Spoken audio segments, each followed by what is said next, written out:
মুসা পয়গম্বর তো মাজলুম, উনি মাজলুমের কষ্ট বুঝতেন, তাই উনি তাকায় দেখেন অনেক দূরে একটু দূরত্ব বজায় রেখে দুইজন মেয়ে দাঁড়ায় আইছে। দুইজন মেয়ে দাঁড়িয়ে আছে, ওদেরকে দেখতে মনে হয় ভদ্র মেয়ে, শিক্ষিতা মেয়ে। এই মেয়েগুলো এখনো দাঁড়িয়ে আছে কেন?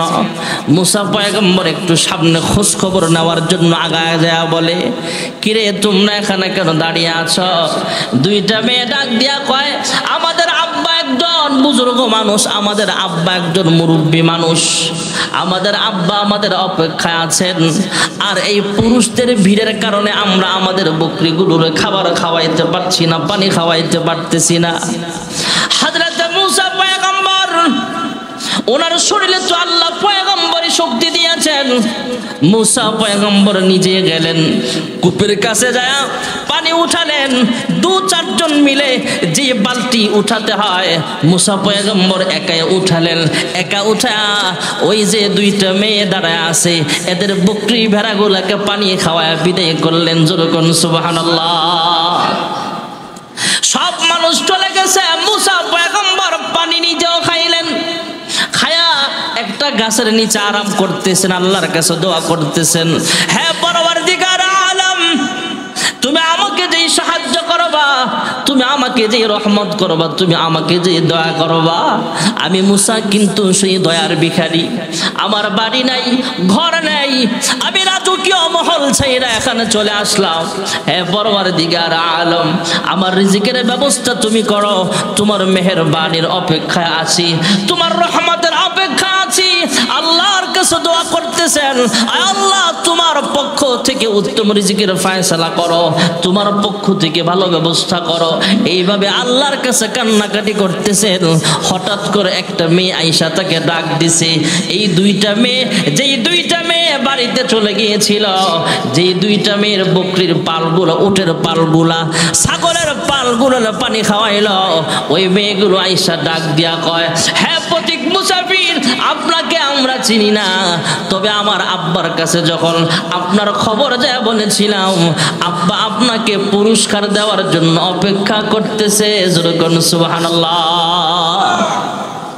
হযরত মুসা আলাইহিস সালাম বাড়িতে গেলেন, বাড়িতে যা সালাম দিলেন, পরিচয় বিনিময় হলো। এই দুইটা মেয়ের আব্বা যিনি, তিনিও পরিচয় দিলেন, আমি হলাম আল্লাহর পয়গম্বর হযরত শুআয়ব আলাইহিস সালাম। যেরকম সুবহানাল্লাহ।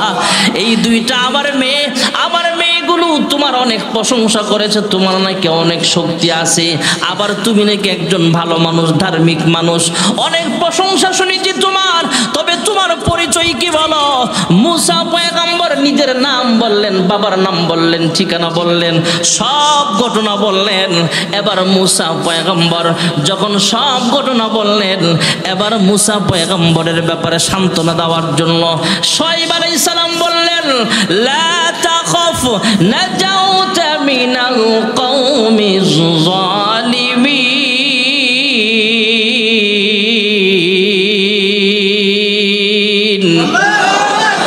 শুআয়ব আলাইহিস সালাম বলে দিলেন, হ্যাঁ মুসা, ভয় পাবার কিছু না, আর ভয় পায় না।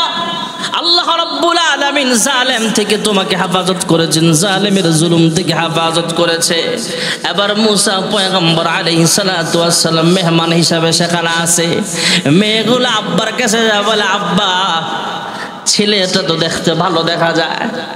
এক পর্যায়ে বাবা ডাক দেয়া বলে, হ্যাঁ মুসাফির, আমার একটা মেয়ে তুমি বিবাহ করতে পারো। সুবহানাল্লাহ কোন? আমার একটা মেয়ে তুমি বিবাহ করতে পারো। তৎকালীন জামানায় এমন ছিল, মোহরানা হিসাবে টাকা পয়সা দিতে না পারলে বাড়ির কাজের লোক হিসাবে তাকে রাইখা দেওয়া হতো। শুআয়ব আলাইহিস সালাম বললেন, বিনিময়ে 8 বছর আমার বাড়িতে কাজ করতে হবে, এখানে থাকতে হবে, আর যদি 10 বছর পূর্ণ করো তাহলে আরো ভালো। যেরকম সুবহানাল্লাহ। মুসা আলাইহিস সালাম রাজি হয়ে গেলেন। ভাইরা আমার, সময় সংক্ষেপ। হযরত মুসা পয়গম্বর আলাইহিস সালাম নিজের রাজমহল ছাইরা চলে গেলেন মাদায়েনে। এত সুন্দর বাড়িঘর রাইখা মাদায়েন হিজরত করে চলে গেলেন। এবার ওনার জন্য ভালো একটা ফ্যামিলি দরকার। আল্লাহ তাআলা শুআয়ব আলাইহিস সালামের মতো একজন পয়গম্বরের ফ্যামিলি তাকে দান করলেন। ভালো একটা ঘর দরকার, ভালো একজন স্ত্রীর দরকার, কারণ সে একজন যুবক মানুষ। আল্লাহ তাআলা শুআয়ব আলাইহিস সালামের মেয়ে মুসা পয়গম্বর, এই দুজনকে আল্লাহ বিবাহ বন্ধনে আবদ্ধ করার ব্যবস্থা করলেন। জোরে কোন সুবহানাল্লাহ। আমার আল্লাহর রব এবার ভালো একটা থাকার ব্যবস্থা, খাবারের ব্যবস্থা হলো। এবার শ্বশুর বাড়িতে, নিজের বাড়িতে যে আদর না পায়, শ্বশুর বাড়িতে এর চাইতে আদর কম পায় না বেশি পায়? শ্বশুর বাড়ি মধুর হাড়ি। মুসা পয়গম্বর 8 থেকে 10 বছর পর্যন্ত আল্লাহ রাব্বুল আলামিন এমন ব্যবস্থা করে দিলেন, শ্বশুর বাড়িতে বেড়াইলেন, নিজে সেখানে থাকলেন। যেরকম সুবহানাল্লাহ। আল্লাহ রাব্বুল আলামিন মুসা নবীর জন্য ছোট সময়ে যেমন রিজিক, ভালো রিজিকের ব্যবস্থা করেছেন, ভালো বাসস্থানের ব্যবস্থা করেছেন, নিজের দেশ ছেড়ে যখন হিজরত করে চলে গেলেন আরেক দেশে, সেখানেও ভালো খাবার, ভালো পোশাক, ভালো থাকার ব্যবস্থা, শ্বশুর বাড়ির ব্যবস্থা আল্লাহ করে দিলেন। যেরকম সুবহানাল্লাহ। আমরাও যখন দিনের কাজ করতে যাই কোনো সমস্যায় পড়ে যাব, তখনও আমাদেরকে হেফাজত করার দায়িত্ব কার? মহান আল্লাহ রাব্বুল আলামিন হযরতে মুসা আলাইহিস সালামের আব্বা এবং হযরতে মুসা পয়গম্বরের আম্মার কাছে ওহী নাযিল করলেন। অথবা আল্লাহ তাআলা কুদরতি আওয়াজ দিয়ে জানায়া দিলেন, হে মুসার মা, তোমার এই ছেলেটাকে লালন পালন করতে যদি তোমার ভয় মনে হয়, ফেরাউনের জল্লাদ বাহিনীর হত্যার ভয় যদি তোমার থাকে, তোমার লালন পালন করতে যদি ভয় হয়, তাহলে একটা বাসমান সিন্দুক বানাও, ছোট্ট একটা নৌকা বানাও, ছোট্ট একটা কলার গাছের ভেড়া। আমাদের গ্রামে দেখবেন কলা গাছ দিয়ে ভাসায় দেওয়া যায়।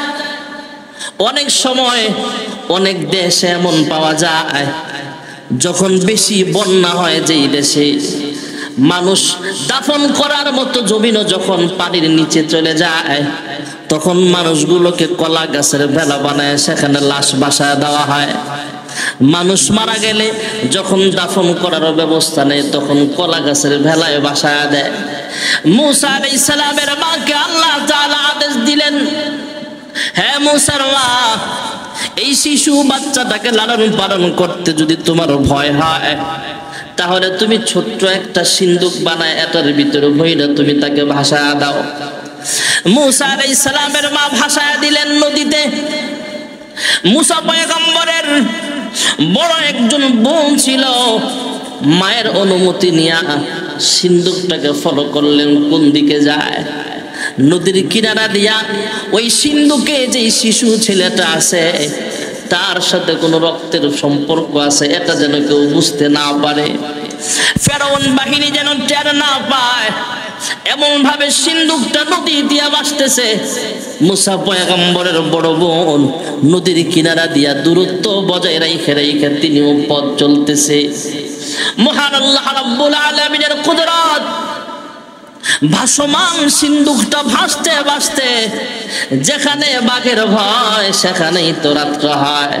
মুসা পয়গম্বরকে হত্যা করবে তথা শিশু ছেলেদেরকে হত্যা করা হয়। এই হত্যার যে নাকি আদেশ দিয়েছে ফেরাউন, এই ফেরাউনের রাজ সিংহাসনের যে ঘাট আছে, রাজপ্রাসাদের রাজবাড়ির যে নদীর ঘাট আছে, ওই ঘাটের পাশে যে ভিড়ে গেছে। যেরকম সুবহানাল্লাহ। যেখানে ভাগের ভয় সেখানে রাত্র হয়। ফেরাউন হুকুম দিছে শিশু হত্যা করার জন্য, মানে ইসরাইলের ছেলে হলে হত্যা করা হবে। আর এদিক দিয়ে ফেরাউনের রাজ সিংহাসন, রাজপ্রাসাদ যেখানে এর যে নদীর ঘাট আছে, এই ঘাটের মধ্যে যে সিন্ধুক ভিড়ছে। সুবহানাল্লাহ বলনা। এবার পুলিশ বাহিনী, আর্মি, র্যাব, গোয়েন্দা, যত বিভাগের প্রধানরা আছে সব ডাকছে, এই দেখতো এই সিন্ধুকের ভিতরে কি। এরপরে বোমা বিশেষজ্ঞ বাহিনী আনা হয়েছে, এটার ভিতরে বোমাও তো থাকতে পারে। আমগো শত্রু তৈরি করে কেউ যদি ভাসমান বোমা পাঠায় তাহলে তো আমগো সমস্যা। এই বিভিন্ন বিশেষজ্ঞ বাহিনী দিয়া চতুর্দিক থেকে চেক কইরা এরপরে সিন্দুকটা খোলা হয়েছে, খুইলা দেখে সবাই অবাক, ফুটফুটে শিশু একটা বাচ্চা, জোরে কোন সুবহানাল্লাহ। আর নবীর চেহারা তো কোন নবীরে আল্লাহ অসুন্দর বানায় নাই, কোন নবীকে আল্লাহ অসুন্দর বানায় নাই। ওই জামানায় সবচেয়ে সুন্দর, সবচেয়ে হ্যান্ডসাম, সবচেয়ে দেখতে সুন্দর, দেখলে মায়া লাগবে, চেহারার ভিতরে মোহাব্বত, মায়া, ভালোবাসা দিয়ে আল্লাহ সৃষ্টি করছে। সুবহানাল্লাহ। সবাই তাকায় রয়েছে। ফেরাউনের বিবি ছিল আসিয়া, কোনো সন্তান হয় না, নিঃসন্তান। এটা আল্লাহর কুদরত, তাকে আল্লাহ কোনো সন্তান দেয় নাই। আর সন্তান হিসাবে আল্লাহ মুসা নবীরে পাঠিয়ে দিয়েছে। সুবহানাল্লাহ। এমনি তো সন্তান নাই, আবার দেখা মাত্র আল্লাহ তাআলা আসিয়ার মনের ভিতরে মুসার একটা মোহাব্বত, ভালোবাসা তৈরি এমন ভাবে করে দিছে, আইসাই শিশু বাচ্চাটাকে কোলে নিয়ে চুমু খাওয়া শুরু করছে। যেমন ভাবে নিজের সন্তানকে মা আদর করে সেভাবে আদর করতেছে। সুবহানাল্লাহ। বলে ফেরাউন ডাক দেয়া, কই কিরে জল্লাদ বাহিনী কই, এটা ছেলে না মেয়ে? দেখে ছেলে। হুকুম করা হয়েছে তাকে হত্যা করা হবে। বিবি তো ওই দেশের ফার্স্ট লেডি। আসিয়া ডাক দিয়া কয়, তোমার তো সন্তান হয় না, তুমি নিঃসন্তান। গ্রাম্য ভাষায় কয় আটখুরা। তুমি কি আটখুরা খামাখা বাচ্চা মর্ম তুমি কি বুঝবা? তোমার আমার তো কোনো সন্তান নাই। এই যে ছোট একটা বাচ্চা, কাউকে তুমি যদি লালন পালন করার জন্য কারো কাছ থেকে আনতে যাও, কেউ দিবে না। যেহেতু বাঁচতে বাঁচতে আমার ঘাটে আসছে, এখন থেকে আমরা তার পিতা মাতা হিসেবে তাকে আমাদের রাজ সিংহাসনে আদর করে, আপ্যায়ন করে, যত্ন করে তাকে আমরা বড় করতে চাই। সুবহানাল্লাহ। মহান আল্লাহ রাব্বুল আলামিন হলেন রব। আলহামদুলিল্লাহি রাব্বিল আলামিন। যেই দেশের মানুষ হাজার হাজার শিশু ছেলেদেরকে হত্যা করে, ওই দেশের রাষ্ট্রপ্রধান এবং ফার্স্ট লেডি তথা রাষ্ট্রপ্রধানের স্ত্রী দুইজন পিতা মাতা হয়া, গার্জিয়ান হয়া এই শিশু মূসাকে ঘরে তুললেন, লালন পালন করে। মহান আল্লাহ রাব্বুল আলামিন এমন ব্যবস্থা করে দিলেন যে আমার পয়গম্বর মূসার যাতে খাবার দাবারের কোনো কষ্ট না হয়, বসবাস করার জন্য বাড়ি গাড়ির কোনো অভাব না হয়, পোশাকের কোনো অভাব না হয়, সব অভাব দূর করার জন্য মহান আল্লাহ তাআলা এই ফেরাউনের ঘরে মূসাকে পাঠায়া দিছে। জোরে বলুন সুবহানাল্লাহ। আমার আল্লাহ হলেন রব। আমার আল্লাহ, জোরে বলেন না, আমার আল্লাহ রব। এই জন্যই তো প্রত্যেক নামাজে আমরা তেলাওয়াত করি আলহামদুলিল্লাহি রব, আলহামদুলিল্লাহি রাব্বিল আলামিন। আমাদের রব, জোরে বলেন কি? ফেরাউন আর তার স্ত্রী আসিয়া দুজন মিলে এবার সিদ্ধান্ত নিছে, ঠিক আছে, তুমি যেহেতু তাকে মারতে চাও না, নিজের সন্তান হিসেবে রাখতে চাও। আসিয়া ডাক দিয়া কয়, ফেরাউন, আমাদের ভবিষ্যতে কাজে লাগবে। আমাদের যেহেতু সন্তান নাই, ভবিষ্যতে তারে আমাদের সিংহাসনে বসানোর কাজে লাগবে। যেহেতু ছেলে, তাকেই রাষ্ট্রপ্রধান বানায় দেওয়া হবে এবং আমাদের টাকা পয়সার মালিক তারে বানায় দেওয়া হবে। আমরা তাকে ছেলে হিসেবে লালন পালন করতে পারি। এই কথা বলার পরে ফেরাউনের মনে যে একটা ভাব ছিল তাকে হত্যা করে ফেলবে, স্ত্রীর জন্য পারে নাই। এক পর্যায়ে রাষ্ট্রীয় মর্যাদায় তাকে বসবাস করতেছে, ঠিক আছে, কিন্তু ছোট বাচ্চা তো, তার তো মা লাগবে। কারণ এই মুহূর্তে সে তো ভাত খেতে পারে না, এই মুহূর্তে রুটি খেতে পারে না, মায়ের বুকের দুধ লাগবে। কিভাবে খাওয়াবে? ধাত্রী মা খোঁজার জন্য এলাকায় লাগায়া দিলেন, যাও দুধ মা কোথায় পাওয়া যায়। তৎকালীন জামানায় বিভিন্ন এলাকায় খুঁজে পাওয়া যাইতো দুধ মা। সুবহানাল্লাহ। আমাদের বাজারে যেমন এখন কামলা পাওয়া যায়, বাজারে গেলে যেমন কাজ করার জন্য মানুষ পাওয়া যায়, তৎকালীন জামানায় নির্দিষ্ট কিছু এলাকা ছিল এমন যেখানে খোঁজ করলে পাওয়া যাইতো যে কোন মহিলার বাচ্চা হয়েছে কে জানে, কার বাড়িতে কার বাচ্চা আছে, কোন মহিলা দুধ খাওয়াতে পারবে, কে খাওয়াবে, এটা তো কেউ জানে না। নির্দিষ্ট এরিয়া থাকতো, ওই এরিয়ায় খবর নেওয়া হলো যে কে পারবা, ফেরাউনের রাজ সিংহাসনে একটা ছেলে আছে, শিশু বাচ্চা, তাকে কে দুধ খাওয়াতে পারবা। সবাই রাজপ্রাসাদে এসে ভিড় জমাইছে, কিন্তু এটা তো নবী, যার তার বুকের দুধ তো আর সে খাবে না, কাহারও বুকি মুখ লাগায় না।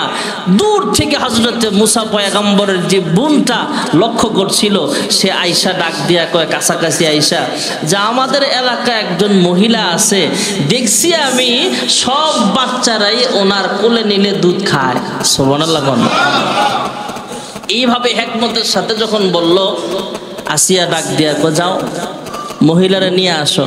মহিলা কি সিরিয়ালে আছে নাকি? কয় না, এই মহিলা সাধারণ মহিলা না, এই মহিলা আপনার এখানে সেখানে ঘুরবে সেখানে না।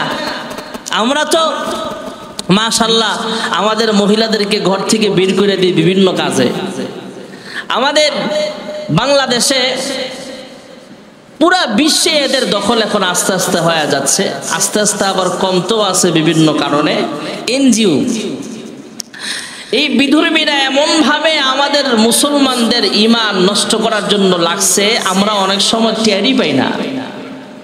আমাদেরকে লোন দেওয়ার নামে বিভিন্ন সুদি কারবারে দেখবেন, যারা নাকি লোন দেয় সুদের কারবার করে, এনজিও যেই ছোট ছোট বিমা এরপরে ব্যাংকগুলো আছে, এগুলো দেখবেন পুরুষের চাইতে মহিলাদের অগ্রাধিকার বেশি দেয়। আর যার কাছ থেকে ঋণ আনবে, এনজিওর লোক যখন এলাকায় ঢুকে, পুরুষ থাকে না, মহিলারা ভিড় জমায় যে আমারা এত দেন, আমারা এত দেন। আর এই মহিলারাও এনজিওর লোকের সাথে দেখা করতে গেলে যেই সুন্দর সাইজা গুজা যায়, ছোট সময় দেখছি এরকম। এখনো কিছু এলাকা এমন আছে। আমরা তো মহিলাদেরকে এভাবে বের করে দেই, যাও টাকা নিয়ে আসো। মুসা আলাইহিস সালামের বোন ডাক দেয়া কয় না, এই মহিলা এমন না যে গ্রামীণ ব্যাংকে যাইব, ব্রাক ব্যাংকে যাইব টাকা লোন আনার জন্য। এই মহিলা ভালো মহিলা, যদি খোঁজ নিতে যান তাহলে বাড়িতে লোক পাঠান। লোক পাঠায়া ওনাকে সসম্মানে সিংহাসনে আনা হলো, আইনে বলা হলো, দেখেন তো এই বাচ্চাটা আপনার কোলে যায় কিনা। আরে মার কাছে সন্তান যাবে না কেন? মুসা আলাইহিস সালামের মা যখন হাত বাড়াইছে, মুসা পয়গম্বর কোলে গেলেন, মায়ের দুধ পান করতে শুরু করছে। জোরে বলুন সুবহানাল্লাহ। এটা হলেন আমার আল্লাহ, আমার আল্লাহ হলেন রব। অন্য আল্লাহ মহিলাদের দুধ পান করায় নাই, নিজের মায়ের কোলে উঠায়া দিয়েছেন আল্লাহ তাআলা হিকমত করে। এদিক দিয়ে মুসা পয়গম্বর আলাইহিস সালাতু ওয়াস সালামের মা যখন সন্তানকে কোলে নিলেন, দুধ খাওয়াতে শুরু করলেন। এবার বাচ্চাটা কিছুক্ষণ পর আসিয়ার কোলে আবার ফেরত দিয়া দিলেন। না, দুধ খাওয়ানো, দুধ মা হিসাবে চাকরি করা আমার পক্ষে সম্ভব না। কয় কেন? কয় তোমাকে রাজমহলের ভিআইপি একটা রুম তোমার জন্য হাদিয়া দেওয়া হবে। প্রতি মাসে মোটা অঙ্কের বেতন পাইবা, ভাতা পাইবা, ভিআইপি কাপড় চোপড়ের ব্যবস্থা তোমার করা হবে, ভিআইপি খানা পিনার ব্যবস্থা করা হবে, তোমার যা কিছু প্রয়োজন সব আমরা দেব, রাষ্ট্রীয় মর্যাদায় তোমাকে মেহমানদারি করা হবে। এই শিশু বাচ্চাটাকে বিনিময়ে তুমি দুধ পান করাইবা। মুসা নবীর মা ডাক দিয়া কয়, আমার পক্ষে সম্ভব নয়, আমার বাড়িতে আমার যাওয়া লাগবে, আমার আরো সন্তানরা আছে, তাদেরকে লালন পালন করা লাগবে। আসিয়া ডাক দিয়া কয়, এ মহিলা, তোমার দুধ ছাড়া অন্য কোনো মহিলার দুধ তো খায় না, আর অন্য মহিলার দুধ যেহেতু খায় না, আর তুমিও আমার বাড়িতে থাকতে চাও না, একটা পরামর্শ দাও, যেভাবে আমরা সলিউশন করতে পারি, একটা মিট করতে পারি, মিল করে যেন এই বাচ্চাটাও তোমার দুধ পান করতে পারে, আর তুমিও সন্তান হিসাবে তাকে লালন পালন করতে পারো। কিভাবে করলে তোমার সুবিধা হবে, তোমার সুবিধা অনুযায়ী আমরা কাজ করবো। জোরে বলুন সুবহানাল্লাহ। মুসা আলাইহিস সালামের মা ডাক দিয়া কয়, আমার বাড়িতে আমার ঘর দুয়ার বেশি সুন্দর নয়, আমার ঘর বেশি ভালো না, আমি একজন গরিব ফ্যামিলির মানুষ, আমার এত খাবার দাবার ভালো নাই, কাপড় চোপড় ভালো নাই, তবে এই অবস্থাতেই আমার গরিবী হালাত অবস্থাতে যদি তোমার এই শিশুটাকে আমার কোলে তুইলে আমার বাড়িতে নেওয়ার অনুমতি দাও, তাহলে আমি রাজি আছি। যেরকম সুবহানাল্লাহ। আসিয়া ডাক দিয়া কয়, তোমার দুধ ছাড়া অন্য কাহার দুধ খায়ও না, আর তুমিও আমার রাজপ্রাসাদে থাকতে চাও না, তাহলে যাও বাচ্চাটা নিয়ে যাও, তোমার মাস শেষে বেতন ভাতা বোনাস কাপড় চোপড় এবং তোমার ঘর ঠিক করার দায়িত্ব হাতে নিলাম। সুবহানাল্লাহ। মুসা আলাইহিস সালামের ফ্যামিলি আবার যেহেতু রাষ্ট্রীয় ক্ষমতাসীন দলের ফ্যামিলির লোকদের সাথে সম্পর্ক, এমপি মন্ত্রীরা আসা যাওয়া করে, এমপি মন্ত্রীরা তার বাসায় হাদিয়া পাঠায়। এবার মুসা নবীর বাড়িটাও একটা বংশীয় মর্যাদায় সবাই তাকে সম্মান করে। ফেরাউন আর আসিয়ার কোনো সন্তান নেই, মুসা নবীর সন্তান হিসেবে লালন পালন করে। তবে ফেরাউন আর আসিয়া রাজ সিংহাসন লালন পালন করতে পারে না। এই দুধ মা হিসাবে নিজের মায়ের কাছে প্রত্যাবর্তন করা হলো, সেখানে বড় হয়। বড় হইতে হইতে মুসা পয়গম্বর আলাইহিস সালাতু ওয়াস সালাম শিশু বাচ্চা তখনও। ফেরাউন এক সময় ডাক দিয়া কয়, হে আসিয়া, দেখ না এই শিশু সন্তানটাই বড় হয়ে হয়তো আমার দুশমনত হতে পারে। আমাদের আঞ্চলিক ভাষায় একটা কথা আছে, চোরের মন চোরের মন। ফেরাউনের মনেও তো এটা বাড়ি খাইতেছে। হ্যাঁ আসিয়া, এই শিশু বাচ্চাটাই হয়তো আমার দুশমন হতে পারে। এক সময় একটা কঠিন ঘটনাও ঘটে গেল ভাইয়েরা আমার। ফেরাউন মুসা পয়গম্বর আলাইহিস সালামকে কোলে নিয়ে খেলাধুলা করে। আবার ফেরাউনের মনের ভিতরে কিন্তু দুশ্মনীও আছে। কয় কিরে, এমন শিশু বাচ্চা কোলে থাকা অবস্থায় এমনি খেলাধুলা করে, খুব ব্রেনি দেখা যায়, মেধা খুব ভালো, আমাদের চাইতে মেধা ভালো হবে, দেখতেও তো সুন্দর, আবার খুব সাহসী মনে হয়। আমি ফেরাউন, তারপরও আমার গায়ে লাথি মারে। কারণ কোলের বাচ্চা তো কে ফেরাউন কে বাচ্চা কে বাবা কে মা বুঝে না, সবারই লাথি দেয়। আসলে লাথি দেওয়া তো তার উদ্দেশ্য না, সে তো হাত পা এমনি লারে। ফেরাউনের গায়েও লাথি লাগছে। এক পর্যায়ে তার ভিতরেও তো শয়তানি আছে, দুষ্টমি আছে। হয়তো শিশু মুসাকে কোনো ব্যথা দিছে বা কোনো ব্যথা পাইছে। শিশু মুসা ঠাস করে ফেরাউনের গালে একটা থাপ্পড় মারছে। সুবহানাল্লাহ। থাপ্পড় খায়া আসিয়ারা ডাক দেখো, আসিয়া জল্লাদ ডাকো, এখনই আরে শেষ করবো। কয় কেন? আমার যে একটা থাপ্পড় দিছে, এটা শিশু বাচ্চার থাপ্পড় মনে হয় না। সুবহানাল্লাহ। এ থাপ্পড়ে মনে হয় ভবিষ্যতে আমার দুশ্মনীও।